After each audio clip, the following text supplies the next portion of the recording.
Katelynn started her law firm from scratch and then convinced her husband, Alex, to join her. And now they run L&S family law firm out of Duluth, Minnesota. Their story is a great one. Welcome back to the Revenue Roadmap, the podcast designed to help family law firms grow their firm and live the lives of their dreams. Today, we are continuing our interview series, and we have Katie and Alex, a power couple who started their own firm and are now working together as a married couple. So they're going to have all the fun of growing a firm and building a family. They have a great episode and tell their journey as they're a year into their new firm. Make sure to check it out. Katelynn and Alex, thank you so much for your time today. Really appreciate the opportunity to hear your story and learn from you. Do me a kindness and just introduce yourself and your firm to our audience. Do you want to start? Sure. So we are Landreville Schwandt. We operate out of Duluth, Minnesota, and we serve mostly St. Louis County, which is where Duluth is located, and then the neighboring counties. We practice, for now at least, exclusively family law. And we opened Landreville Schwandt in January of this year. However, all of last year, I was a solo, and then Alex is my husband, so we joined forces effectively this year. Holy cow, congrats. I have so many questions as it relates to that. But first, Kayla, what were you doing before you started your own practice? So we were both actually clerking. We were working as judicial law clerks for judges. Really throughout the pandemic. We graduated at law school in 2020, and then since then had been working for judges, and we very conveniently had the opportunity to do our jobs remotely. So in that time, we could move up to Duluth because we had lived a couple hours south in Minneapolis, and so we could get ourselves established here. Start, networking, meeting some other people while we were still working. Wow. Oh, and what made you decide, like, okay, I want to go out on my own. I want to start my own firm. Was that always a passion and dream for you, or did it stumble upon just circumstance? In law school, I never once thought ever that I would become a solo and then go into business with my spouse ever, because I am hard to work with. So, Alex, you don't have to verify any of that. Yeah, it's fine. It's fine. But this is very much a joint dream. I think part of it was just, it made the most sense for us. We, despite the fact that I haven't aged a day since I turned 18, right. I'm 35, and we're at that stage in our lives where we want to start having a family and doing that. And we didn't want to be working for larger law firms and have to go through the challenges of trying to be new parents and working 70 hours a week each. So here we are. Incredible. I started going to law school with the express purpose of throwing my own shingle out there someday. I didn't think it would be right away practicing law. But during the pandemic, I think the availability of new tools and the transition to Zoom for a lot of court hearings has made it a lot more accessible for new attorneys. Setting up a Zoom link and working with clients is a little less intimidating than going down to a courthouse on your first day and not knowing what to do. And then also obviously seeing a lot of family law cases in district court in Minnesota has helped immensely. And what's it like, Alex, watching your wife build this firm on her own for a little while and then joining with her? Tell us about that process. Like, what have you guys learned? What are the lessons that you can take back that, hey, I'm really happy I did this, or, oh, I wish I would have done this a little bit better? We kind of, On the back end, we kind of helped out and, ran things by each other, especially on the business end. I took classes in law school for starting a solo or small firm practice, and that was very useful. So, I drafted our business association documents for my wife, and having that knowledge. I also have an economics degree, so I worked a little bit on helping with marketing and getting all the tech stuff set up. So it was good. We worked kind of together. It was more of a weekend project for me since I was working full time, but it was nice having health insurance and everything during that and a stable income. Versus if we had both jumped at the same time, it would have been a lot harder to make cash flow work. And so that was a real blessing for both of us. But I got jealous, and more I was like, I want to do what she's doing. That looks a lot more fun. And, being a state employee is nice, but it doesn't give you that flexibility that we were really dreaming of when we came up with this bold plan. That's so cool. And what's it like working together? Is it what you thought it would be, more or less? Well, in solo small firm class in law school, we had a guy come in and he said, you got to choose your business partner carefully because you're going to be in a marriage with that person. And so, it's been a totally smooth transition from my part. There's a lot of, late night, you're kind of done talking about work for the day, but then something sticks in your brain. You're like, we got to pause Netflix. And then we have to talk about a case. What do you think about, such and such? And then 45 minutes later, so we restart the movie. We have to restart and, That's great though. And you're able to bring it home and it's not an issue. It'll be interesting to see, as the family evolves, how you're going to define those roles and when and how you talk about work. But I think initially right now you're in the honeymoon phase. You're doing it. You're able to work on cases together. How has the first year been? Like, has it been as smooth sailing as you may have hoped? You mentioned like you're exclusively family now, but kind of left the door open for maybe not that way in the future. How are you thinking about growing your firm? Well, we are considering expanding into different practice areas. The benefit to being here in Duluth is that the market has been very nice for a new firm coming in here. There's a lot of demand.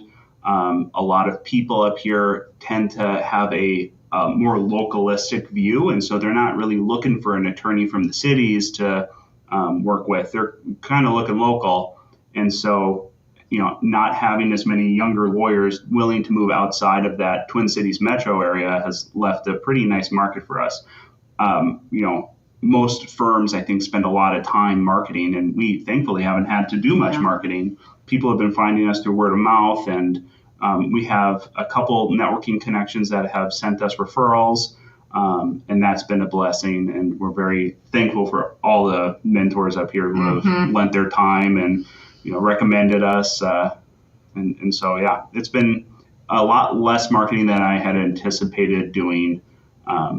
And the challenges, I think the biggest challenge is just starting off without having the benefit of having worked full time at a law firm as an associate. That's challenging. You just don't quite know all the ins and outs and all those little daily client relation management.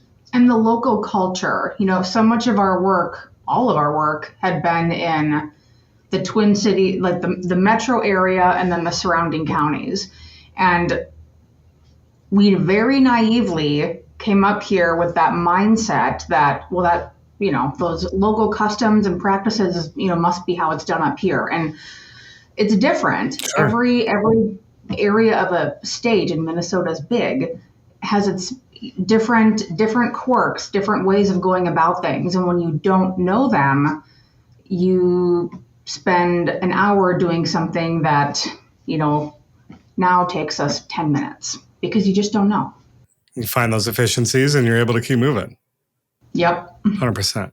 How about the growth goals? Is your plan to stay a small two-attorney firm, or do you want to continue to grow and get paralegals and do the whole deal? Our kind of driving vision of this thing has always been flexibility. I think both of us would rather both be part-time and live off of essentially one attorney's salary rather than having to work ourselves to death. Work-life balance has been kind of our dream. And so we're trying to do this as sustainably as possible. And the biggest roadblock to us hiring anyone, we would love to have assistants, but just the practical realities of going from 0 employees to 1 employee, that's a huge hurdle. The marginal cost and marginal benefit of having 1 employee just doesn't make sense for us at this time. And so we looked at virtual resources and options, and independent contractors. And so we're evaluating that. But at the current time, we think we'd rather grow it slow, nurture it, tend to it, and down the road, come back and reevaluate whether we want to keep growing. Sure. Keep your options open, allow you to grow sustainably and not get over your skis, which is sound perspective. It's unique or rare, I think, as we've had these conversations. A lot of our attorney owners are, run and gun and make mistakes and break things and go fast. I like your perspective of being able to slow down, do it the right way over the long term, and know that that's okay. And sometimes I think this has probably more for me than for Alex, because I tend to, I rush. I like to rush. And while that's nice and motivating, you don't want to rush so much that you find yourself in a position where you're so far in over your head, which I think is very normal for new attorneys to get so far in over their head. Once you get to that point, you really just have to stop, take a step back, and say, okay, what am I doing here? Yes. What's happening? And because if you don't, and you just keep running, that's how you run into problems. You don't want that. Katelynn and Alex, as you've been building your firm and after you graduated law school, there's a lot of just business know-how that is necessary for starting your own firm. You're starting your own business, right? You're both entrepreneurs now. As we're kind of ending here, are there any pieces of advice you could give our listeners as they are starting their own firms and thinking about starting their own firms? Like, what are some things that they don't teach you in law school that you guys had to pick up on and learn on your own? I'm going to need a second to... It's kind of what I said earlier about local customs and practices. You have to know the market. And I think we didn't know that well enough. We knew Duluth would be a good place to do business, but what does that mean? And so we see a lot of things that firms have to do in the cities, like they spend so much time and money on marketing. You don't have to do that up here. You just need to get your foot in the door somewhere. Maybe teach a few community ed classes, have a sporadic blog on your website to just help draw people in. You need to learn what works for firms in the local area, because what works up here doesn't work in the cities or in southern Minnesota. And I can't stress that enough. Know what works well in the culture that you're in. I love that. I would say that the most important thing is just have a real business plan. That is something they kind of teach you if you take a class in it, but you don't know how many costs there are. Adobe costs to edit PDFs and view them. Your Zoom subscription so you can have remote access with clients and start your own meetings so that you can offer that service. Credit card transaction fees. I never considered that, never thought about it. And that is a huge thing to consider, whether you're going to even take credit cards. And that's something that, all those little details, day-to-day details of how willing am I to make this a convenient experience for my client versus how much is that going to cost me month to month. And that's something that is going to obviously change as you get more established and you practice more. But you need to account for all of the things you're not going to account for and do that in a realistic manner. And manage client expectations. Yeah, 100%. And I mean, some of those costs, they're going to compound and creep up, and it may mean that you need, an additional case a month to cover them.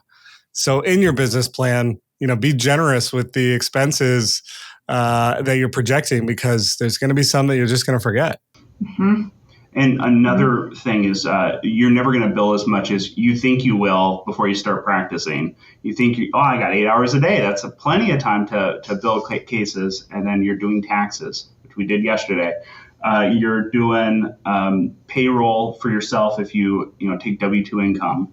You're doing a whole lot of management that is not accounted for. If you have to do marketing, that's a cost of your time or your money to go do that and build up your reputation and your name. They're essential to do, and you have to know your market very well in order to do that. But yeah, that's hugely beneficial. I totally agree. And really appreciate your perspective and your time here today. You're helping our audience get better. You're helping us build stronger, better family law firms all over the country. If anyone wants to get in touch with you or learn more about your firm, how can they connect? Well, we have our website, landrevilleandschwandt.com. That's lands.fam.com. Yep. And our emails are aml@landsfam.com and kjs@landsfam.com. We're open to phone calls or emails. Happy to help or offer our perspective if anyone wants to follow up with us. Help others avoid any of the pitfalls that we had. That's it. So what we're trying to do. Thank you guys so much for your time. I really appreciate it. And we will see everyone next time on the Revenue Roadmap. If you are enjoying our interview series, make sure to check out our other episodes. We have some incredible interviews in there of very successful family law firm owners telling their story, lending some tips and tricks to help you continue to grow yours.